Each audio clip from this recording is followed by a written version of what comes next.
क़याम अमल में आया है, लेकिन अभी तक चेयरमैन जो नामजद हुए नोटिफिकेशन नहीं किया गया। झारखंड में वक्फ अमलाक जो है पूरे झारखंड में अगर देखें तो उसका एक मजमुआ वो भी सामने नहीं आया है। वक्फ बोर्ड के ऊपर बहुत सारी जिम्मेदारियां हैं। वक्फ बोर्ड अपनी जिम्मेदारियों को कैसे देखती है, भविष्य का क्या प्रोग्राम है, इस पर संक्षिप्त में रोशनी डालें। हमने ये प्रेस कॉन्फ्रेंस हम कर रहे हैं। We want to be transparent. हम बिल्कुल ओपन करके जो है लोगों के सामने, प्रेस के सामने अपनी बात रख रहे हैं कि we are committed to press, we are committed to people. हम गवर्नमेंट को भी जिम्मेदार हैं और सेंट्रल वक्फ काउंसिल को भी जिम्मेदार हैं। जो इल्ज़ाम लगाए जाते हैं वक्फ बोर्ड में इलेक्शन का, और दूसरा होता है वक्फ और औकाफ से जुड़े हुए हैं उस पर करप्शन का, कैसे इसको दूर किया जाएगा, कैसे जो प्रॉपर्टी जो है हमारी उसको जो है वक्फ के दायरे में लाया जाएगा, आमदनी बढ़ाई जाएगी और इस आमदनी का इस्तेमाल लोगों के भलाई के लिए किया जाएगा। इसके लिए जो है हम लोग जो है लोगों से भी ये कह रहे हैं कि आप तमाम लोगों की नज़र जो है वक्फ बोर्ड के सब शरीफ में होना चाहिए। आपकी नज़र जो है आप रखिए इस पर, और हम लोग जो है काम करने की कोशिश करेंगे। हमारी सरकार काम कर रही है, धुआंधार काम कर रही है, साथ ही साथ वक्फ बोर्ड भी अपना काम करे, अपनी जिम्मेदारी निभावे। इसमें हम लोग कुछ लाया है, अमल तय किए। जैसे एक मसला होता है हमारे यहाँ बच्चों के एडमिशन का। अल्हम्दुलिल्लाह हमारे यहाँ तालीम का रुझान बढ़ा है, लेकिन 10वां और 12वां के बच्चे जो बहुत अच्छा नंबर लाते हैं, 80% और 90% नंबर लाते हैं, टेम्पो चलाने वाला का बच्चा, कोई घर में गाय का काम करने वाली की बच्ची अगर 90% लाती है, या फुटपाथ में जो है जो दुकानदार है जिसकी कुल पूंजी 5,000 की है, ऐसे लोगों को बच्चे के एडमिशन में जो है 12,000 15,000 रुपया खर्च करना पड़ता है। तो ये जिम्मेदारी समाज की है कि उसके तालीमी तरक्की को आगे बढ़ावे, और वक्फ बोर्ड की भी ये जिम्मेदारी है कि उनको जो है माने एडमिशन में हम लोग मदद करें। दूसरी चीज़ ये है कि लड़कियों के जो तालीम का मसला है, ख़ास तौर से प्रोफेशनल एजुकेशन, टेक्निकल एजुकेशन और वोकल एजुकेशन जो ले रहे हैं, वोकेशनल एजुकेशन, इनको भी जो है वक्फ बोर्ड से मदद मिलनी चाहिए। इसलिए हम लोगों ने एक प्रपोजल दिया है कि फातिमा शेख स्कॉलरशिप जो है लड़कियों। मौलाना आज़ाद 14 से लेकर के 19 तक के रांची में रहे हैं।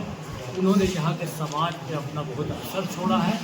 इसलिए हम लोग चाहते हैं कि मौलाना आज़ाद एजुकेशनल एंड कल्चरल सेंटर जो है रांची में कायम किया जाए, और जो मदरसा उन्होंने कायम किया था अपने दौर में और खुद से खड़े होकर के उन्होंने जो बिल्डिंग बनाई थी, आज बहुत जर्जर स्थिति में है और कमर्शियल इलाके में हो गया है।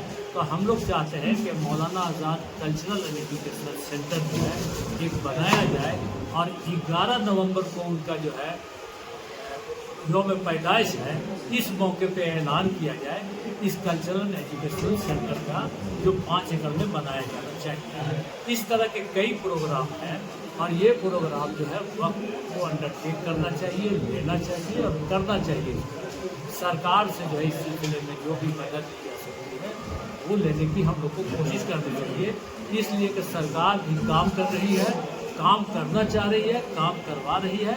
अगर हम लोग बेहतर काम करेंगे तो इंशाअल्लाह सरकार की भी मदद हमें शामिल होगी, और ये काम हम लोगों की भलाई के लिए कर सकते हैं। जिस तरह से बहुत ज़्यादा नहीं, मगर आप जानते हैं कि वक्फ बोर्ड की जो आमदनी है ये लिल्लाहियत के लिए है, और ये अल्लाह की प्रॉपर्टी कहलाती है, और उसी पे सर्व किया जाता है। उसमें एजुकेशन भी है, उसमें लोगों की मदद भी है। इसी तरीके से कुछ ऐसे कानून हैं जो मीटिंग में यानी कमेटी ला करके मेंबरान जो है उसे पास करते हैं। जैसे बिहार में, बंगाल में ममता सरकार ने जितने इमाम हैं उनके मकान नहीं थे, वहाँ पे 2 बेच का जो है फ्लैट तमाम लोगों को दिया। ममता सरकार ने, आपने देखा कि हर इमाम को 7,000 रुपए, और मुअज्जिन को जो है वो 3,000 रुपए सरकार देती है। इसी तरीके से बिहार में शिया वक्फ बोर्ड जो है इमाम को इस वक्त 5,000 दे रहा है और 3,000 रुपए मुअज्जिन को दे रहा है। चूंकि हमारे यहाँ जो नमाज पढ़ाने वाले मुअज्जिन इमाम होते हैं उनकी तनख्वाह बहुत कम होती है, तो लिहाजा इस मरतबा हम लोग चाहते हैं कि हमारे वक्फ बोर्ड, हमारा झारखंड वक्फ बोर्ड भी उसी दिशा में काम करे ताकि कि हमारे उलमा की और इन लोगों को भी एक प्रावधान इनके जीने का सही सलीका मिल सके। इसी तरीके से जो शादी होती है बच्चियों की, गरीब आप देखते हैं कहीं 10 रुपया मांग रहे हैं लोग, कहीं पे 500 रुपया मांग रहे हैं गली गली में, यह हम लोगों के लिए मायूब और शर्म है। अगर सही तरीके से वक्फ पार्टी का लोगों ने ख्याल रखा होता तो आज मुसलमानों के यहाँ गुर्बत नहीं होती।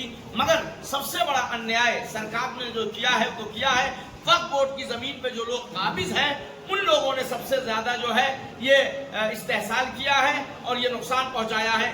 झारखंड का वक्फ बोर्ड इस मर्तबा हम यकीन के साथ कहते हैं कि तारीखी और ऐतिहासिक होगा। हम लोग वक्फ बोर्ड में मिंबर बन के सिर्फ लालीपाप खाने के लिए नहीं आए हैं, बल्कि हम लोग इतिहास रचने के लिए आए हैं। हमें वक्फ बोर्ड से पैसा नहीं चाहिए अपने लिए, मगर आवाम के लिए और फलाह बहबूदी के लिए हम लोग वक्फ बोर्ड की तरफ से और अपने सरकार की तरफ से डिमांड करेंगे। हम लोगों ने अभी सीएम से वक्त मांगा है कि अगर आचार संहिता से पहले सीएम हम लोगों को वक्त दे दे और वक्फ बोर्ड को जो कल्याण विभाग की तरफ से सहूलतें दी जाती हैं वो पूरी सहूलतें अगर हमारी सरकार देने को तैयार हो जाती है तो वक्फ बोर्ड तारीखी कदम रचने को तैयार करेगा। और जितने मेंबरान हैं यहाँ पे देखिए, इलेक्शन हुआ, इलेक्शन होता है, एक हारता है एक जीतता है, ना हारा हुआ कमजोर है न जीता हुआ कमजोर है। ये बॉडी पूरी मजबूत है और मजबूती के साथ काम करेगी। कोई ना इनका आदमी है न उनका आदमी है, सब लोग वक्फ बोर्ड के हैं और वक्फ बोर्ड के ही मेंबर कहलाएंगे, किसी पार्टी के या किसी लोग के मेंबर नहीं कहलाएंगे। ये समाज में अलग भरम फैलाया जाता है, ये उसका आदमी है, ये उसका आदमी है। सबसे बड़ी बात है कि वक्फ बोर्ड को मजबूत करने के लिए जितना मैं सोच रहा हूं उतना ही अबरार भाई भी सोच रहे हैं, उतना ही रशीदी साहब भी सोच रहे हैं, उतना ही हमारे दीगर मेंबर भी सोच रहे हैं। लिहाजा फैजी साहब को भी हम लोगों ने दावत दिया था, मगर चूंकि उनकी बच्ची बीमार है